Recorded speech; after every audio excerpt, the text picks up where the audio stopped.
Hello and welcome. Cooper here, and today we're taking a look at Winwing's Airbus MCDU to show that it's absolutely worth adding to your setup. In this video, we'll cover its design, feel, mounting options, connectivity, software, and a little bit on the aircraft compatibility, hopefully giving you a complete picture of what to expect.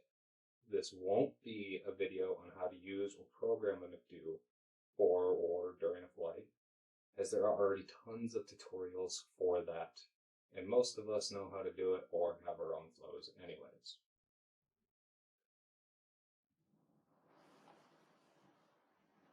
First off, let's take a look at the build quality and the feel of it.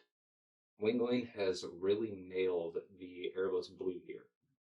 Definitely an improvement over what they did with the FCU and EFIS, but just like the FCU and EFIS, it's a solid construction. Plastic body of it doesn't give a flimsy feel at all. It's got a decent weight to it, but by no means does it feel cheap. Setup is super simple.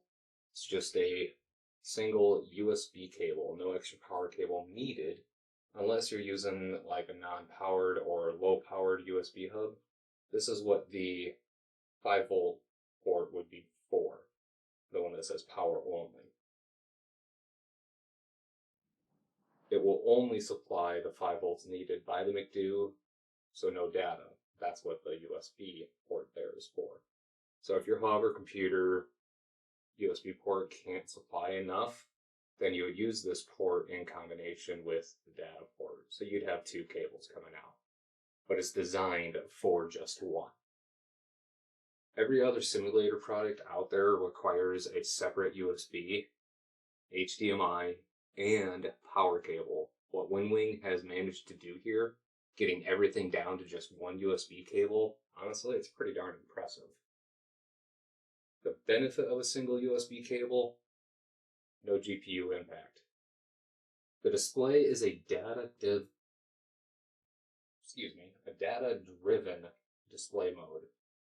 It's more efficient, more ideal for open interface aircraft modules, which honestly eliminates the need to use pop-outs in Microsoft Flight Sim, whether you're in 2020 or 2024, or even in X-Plane prepared. Using pop-outs puts more of a strain on the GPU, but instead the LCD is powered from the USB and renders the data as it is received on its own. It doesn't use your computer's GPU at all. Now, Winwing includes screws for mounting the MCDU to the brackets, and these blue plastic pieces are designed to replicate the look of a Zeus fastener. They're more of an aesthetic aim to match the authentic feel of like a real cockpit, for like however you decide to mount it. They're not truly purely functional at all, really. Just more of an aesthetic thing. But they look pretty good. They do what they're supposed to do. And honestly, it's pretty simple and ingenious way. There also is this small bracket designed to hold the USB cable securely at a specific point. One of the mounting screws goes through this clip and attaches to the bracket or the backside of the MCDU. My understanding has always been the purpose of this to not put any strain on the USB connector itself. So that if the cable gets tugged, instead of tugging on the USB cable, it would tug on the clip, so that way you can't rip the cable out or bend it or break it off. Previous Winwing devices that I've gotten, these clips have worked very well by gripping the cable tightly. However, in this case, the one that came with the MCDU unit, it doesn't really grab it. So it's more of just a way to guide the cable, and that might even be the primary function of what Winwing has meant to do with them. So if you have any of the older ones, I would use those instead if you've gotten any of the other hardware from Winwing. Alright, so we're over on the computer now with just a screen share. We're going to go over some of the customizations you can do within SimMap between character editing, color adjustments. You can even do as far as adjusting the margin settings as far as like the position of the screen on there as well. Um, this is not the screen that I actually wanted, but while I'm here, something else that I want to showcase, and I wish I had a second unit to showcase this actually in action, but if you have two McDoos, or even three, you can assign each one to be a specific one for the captain, for the observer, or the or for the flight officer on the right side there. Not all planes have the observer. Very few Airbus planes do. I think it's either the A330 or the A340 that has an observer one. That's kind of like farther back in the on the pedestal there. But for the A320, A321, captain, co-pilot is what you can have, depending on how you have yourself set up, whether you fly right seat, left seat, you can kind of set it to however you need it, or for those that have like the full home cockpit, they can assign to which one it is by going into the unit from the devices and set to which one it is. In certain planes, they'll actually act individually as well. So like in the Phoenix, the McDoo units actually are individual units. So you can control the captain side, the FO side separately, whereas like the fly-by-wire A320, it's just one McDoo unit being displayed on both and being controlled. Um, so what you do on the captain side is it's gonna do the same thing on the FO side and the fly-by-wire. I don't know why they do that, or maybe they'll have that fixed at some point. I don't know. And while I'm on the subject of fly-by-wire, something to note: the fly-by-wire A320 works with the McDoo, but the Headwind A330 does not, and I was kind of surprised to find that, being that the Headwind A330 is actually, it uses the fly-by-wire A320. They just put a different skin on it, essentially. You know, it's the A320 cockpit, but then they just made the plane itself bigger, but the functions and controls and everything are all the same. So I don't know why that doesn't work, or maybe I just didn't do it right. I'm not sure, but I digress. Um, LCD patterns here are they'll basically just change the color of the backlight when it's in like standby mode. So you can do like white, green, red, pink, or purple, I think it was. Um, there was one that's just nothing. There's one that is also the like the Winwing logo on a black background kind of a thing. So let's go ahead and go back to the main screen here. We're going to go to first, we're going to talk about settings. You always want to make sure SimMap Pro is updated. I have an update available, but that's regarding with the PFPs, so I'm not too worried about that. I don't use them. Whenever there's an update for the McDoo, I'll do it, or just SimMap in general, I'll do the update. So you always want to make sure you have that up to date. That's usually where all your fixes and everything are going to come from. The other thing you want to do, and when you first get the unit, this is going to be kind of a key thing here. You want to go to firmware updates. Make sure you have every other Winwing device that you have unplugged before you do this. It can cause issues, it can brick devices, and it's very difficult to basically unbrick them. So what you're going to do is basically click Update Winwing, McDoo, or PFP, whichever one you have. Let it do its thing. Don't interrupt it, don't unplug it. It's best. Click Start, walk away from computer so you don't run into any chance of messing it up. When I first got this, there was an update for the firmware. So you always want to make sure you keep that up to date. They do a lot of fixes and quality of life things on there. The other thing we're going to go over is the configuration. So we have the screen layout settings, which this is the margin. So if it's off at all, you can go up and down, left and right. You can change the spacing. Basically, if like the wording isn't lining up with the button, you can adjust that. You can do it for the vertical up and down, and you can do it for the sides if like the sides are getting cut off or whatever. Then we also have font management. This is a little bit tricky, and you want to be careful doing it. I'm still using the default that came with the unit because I did try the B162, I think it is, um, the actual Airbus font, and Wingwing does this because I think this is a thing between China and France, or maybe China's not included. I don't know because from what I could see, the Airbus released their copyright on the fonts. Regardless, basically the way you're going to want to do it is you download the font you want. Once you download it, you right click it and install it to Windows itself. So if you right click a font file, it'll give you an option to install. And the way that works after that is then you go add font. It'll pop up this little screen. Call it whatever you want to call it. And then system font, it says system font because it's pulling all the fonts off of your uh, Windows computer itself. So I misspoke earlier. It's B612. That's the technical Airbus font. The one that I downloaded wasn't quite right. And you are going to probably want to make sure that you do the mono for whatever font you do. The spacing is just a little bit more planned out and just kind of works better with it.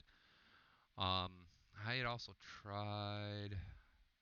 Yes, here are the other ones that I had tried to, and they didn't work either. But you would basically select it, title it whatever you want, click confirm, and then once you do that, it adds it to the list here. So let's say I'm going to do this one, right? So I'm going to select the font, and then make sure you scroll down and look, and you'll click apply. It'll think about it. Your MCDU unit screen will go blank, and then it'll pop up, and right now it's showing this here. If that happens, if it doesn't go away from this and go back to the screen that was on, which if you're doing this with the sim running and the plane powered, it's possible that'll happen. So if that happens, close SimMap Pro, restart it. If that doesn't fix it, unplug your MCDU or PFP if you're using that, and then plug it back in, and it will sort itself out. One, either restarting this or unplugging it and plugging it back in will sort itself out. It just takes a little bit of time. The other thing we want to go over is file paths. And the way to know if you don't have your file path set up right, go to Keybind here on the tabs, select the MCDU, and then select the simulator. If you don't see the game, you probably don't have your file path set up right. And then the same thing for, I think it was virtual device mapping, or is it environment check? No, it's Keybind. There's a space where, here we go. Yeah, in the vibration motor area. If you don't see aircraft at all for for MSFS, X-Plane, however you do it. So like I don't have my X-Plane set up. It's not going to show the aircraft here, right? I don't have Microsoft Flight Sim 2024. It's reading the planes that are in the 2020 file. I don't know why I didn't set that up, but you should see all your planes, both add-ons and the Asobo, like the default planes. If you don't see this, you don't have your file path set up right.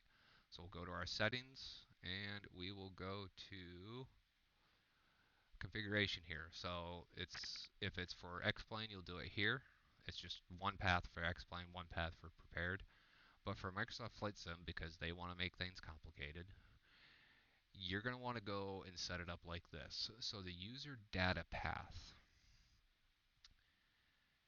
this is going to be different. So it says here in the example it wants WGS, but for me it was my WP system folder, which I don't know why that would be different. I didn't title it anything different. At least I don't remember doing it anyways. But I also have MSFS installed on a completely separate path from like the default, what the default actually goes to. The install path is literally your entire Microsoft Flight Sim folder. So I have my stuff saved to my eHard drive. I created a folder called MSFS, and then Microsoft Flight Simulator installed this folder. It's the one that says Microsoft Flight Simulator. I don't know if this is going to pop up. It's not, so let me add that.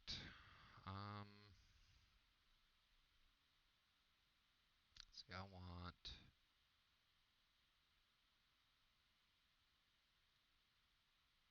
capture, head source.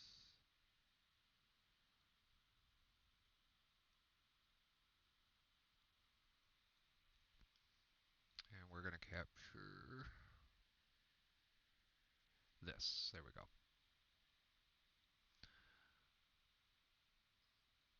So this is what pops up.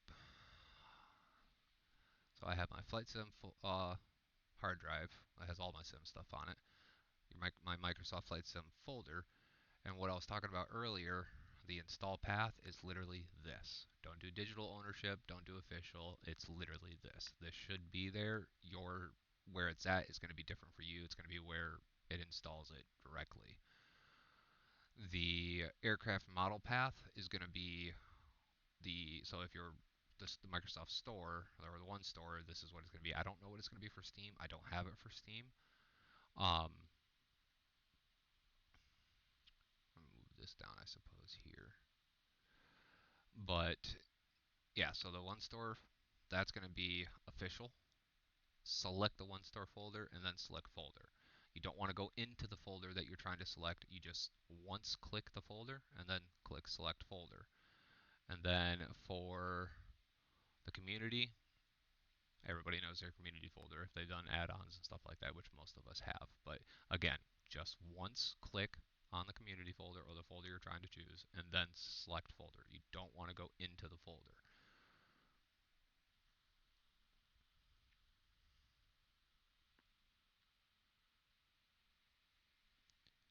But yeah, so I digress. So file paths, you want to make sure you have those set up right. If your screen on your MCDU is not displaying anything, you have the sim up, even if you could run into the situation and your button presses could be working, but chances are if the button presses don't work and your screen's not displaying anything, you don't have your file paths correct. So you need to make sure you have those correct. You need to make sure you see the sims. You need to make sure you see the planes in the vibration motor tab. But in the keybind tab, make sure you can see the sims. Do that, restart everything, and then it should work. If it still does not, then it would be beneficial to reach out to Winwing's support.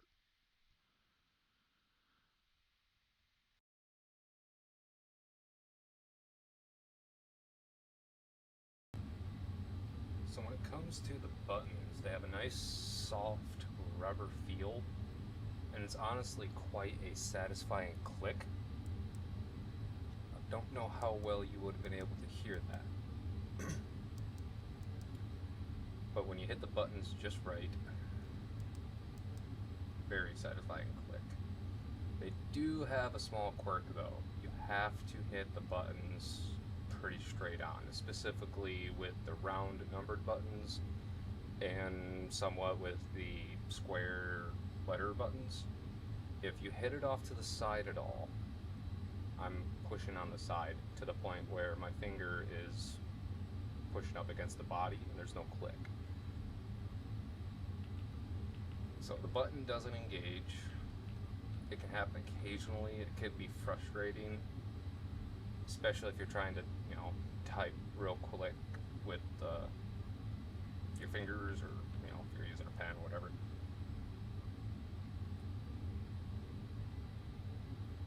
But honestly, I think most people will adapt over time to developing the muscle memory to hit them straight on. Winwing does advertise these buttons as realistic keycaps that have a surface structure that resists tilting over time. Well, they kind of already tilt. It's a bit of a problem, can create some inconsistency, especially if you're typing, like I said, if you're typing fast and you push on the edges instead of right on the center.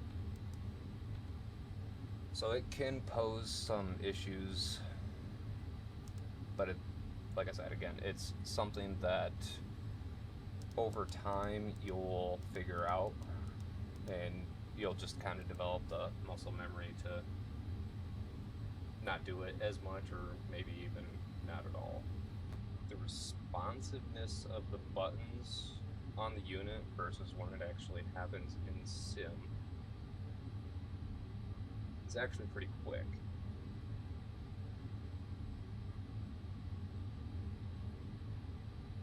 Trying to get a good view of this. So I'll type in my flight number. So it's honestly, it's showing up in sim before I even am fully lifting off the button, like finishing the click. So it's not something that anybody's gonna have to worry about. There's no delay really. Not that you're gonna notice or even honestly have an issue with it. I mean, it's just the way they did this, the way they did the data. It's awesome. It allows you to be able to type faster. So for instance, we're setting up to just do a quick test flight Boston and Nantucket, so we'll just do that. And then we're gonna go to flight plan here. Typically if I do this flight, because I do this flight a lot to test planes and stuff like that, so we're gonna go Boston to Nantucket, but we're gonna do it via Frito, or Frito, however it's technically pronounced. But I'm gonna try and type this as quick as I can to kind of showcase just how quick you can do it, but there is a limit to how fast you can type, whether it's the hardware, the simulator, an aircraft specific limitation. I'm not quite sure. I just know that you can't type too fast, otherwise it will cause issues. So let's go ahead and type Frito as fast as we can. I always got to do this. I'm used to a QWERTY keyboard, so I have to second guess when I go to type on this. So we'll go, and we totally messed that up. Oftentimes I find myself typing with, not just one finger. I'm using multiple fingers at a time. So we'll go Frito. So I felt the click on the D, but it missed it because I hit the D too quickly after I hit the E key. I still do this quite often. Some people might have a problem with this. Some people might not. It all just kind of depends. Whoops. Back to that page there. I don't know why this is saying position. It should be from Boston.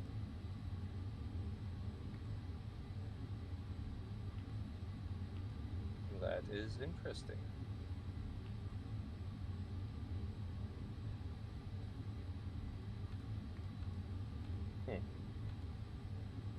I've never run into that before.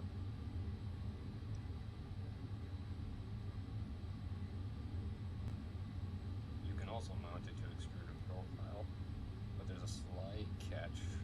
The bracket holes don't allow for much flexibility, so your angle options are limited. I solved this for my rig by using a ram mount from Amazon, bolted to some spare extrusion mounts that I just kind of had laying around, and then I mounted the brackets to that. But then I also attached a metal plate for some old gear to the underside of the side tray for my rig. I rest the bottom of the MCDU unit on that, and combined with the extrusion to ram mount, I can get pretty much any angle I like, plus it stays solid. A few other things when it comes to the mounting, you can do it with a desk mount as well. You get two angles that you can put it at depending on how you put the actual mounts on, and they give these little sticky things that can go on the bottom to kind of try and hold it in place. When it comes to people with the home cockpits, it's a one-to-one replica. Like the size, the shape, the screen size, it's all one-to-one. It's exactly how it's supposed to be, even down to the mounting poles. So like when you go to mount this in if you have a pedestal, you're going to mount it with the Zeus fasteners on your reel, and it's just going to fit right in. You're not going to have any issues with it really. As of right now, the time of this video, the MCDU works only with the Phoenix A320, the fly-by-wire A320, and the this default DeSoto A320. They're gonna always be updating it, so future compatibility, it's gonna go up there. If you want one of these, if you can wait and you're in the US, wait till it's in stock on the US store, because then you're not gonna pay a tariff, you're not gonna pay any taxes, you're not gonna pay any shipping. If you decide to purchase it from overseas, Winwing just announced recently that they're going to be doing a 10% tariff to apply with U.S. laws when it comes to that. You're also going to pay for shipping, and you're going to pay more. So if you can wait until it's in stock in the U.S. If you can't, when it's in stock on global, usually it goes in stock long before the U.S. does, and even restocks as well. Then if you want to go that route, you don't mind paying a little bit extra, by all means do it. I will say, ordering from the US, there's no signature required. It initially ships with DHL, and then they hand it off to USPS, or the United States Postal Service, and then they will handle the final delivery. There will be no shipping charge, no shipping fee, and no signature required if you go that route, if you order from the US store. Unfortunately, Winwing still does signature required and weekday delivery only, and that's just probably the deal that they have worked out with FedEx. Nothing we can do about that. I wish they would offer us the ability to choose what kind of shipping we can do, because some of us have the money to pay for, second day air or third day air. Not everybody does, so they make it affordable for everybody. But I wish they offered it the ability for those that can't afford it quicker. Honestly, the MCDU is a game changer. For the Airbus, for the Boeing, with the PFP that they come out, because they got the PFP for the 777, the 737. I mean, it's an authentic, immersive experience that makes operating the MCDU feel natural and intuitive. Far beyond the limitations of clicking on a screen or even an iPad, as some apps or planes allow. Otherwise, yeah, it's amazing. I love it. I love the feel of it. I love how much quicker it does. I don't have to look down in cockpit. I don't have to use an iPad so I can type quicker. Because like with Phoenix, you can put the MCDU on an iPad. But if you tried to type too quick, the iPad would register it as a double tap, and it would zoom. And that drove me nuts, and I just forced myself to be slow. But yeah, I'm loving the feel, loving the authentic feel it gives to just my overall flight sim experience.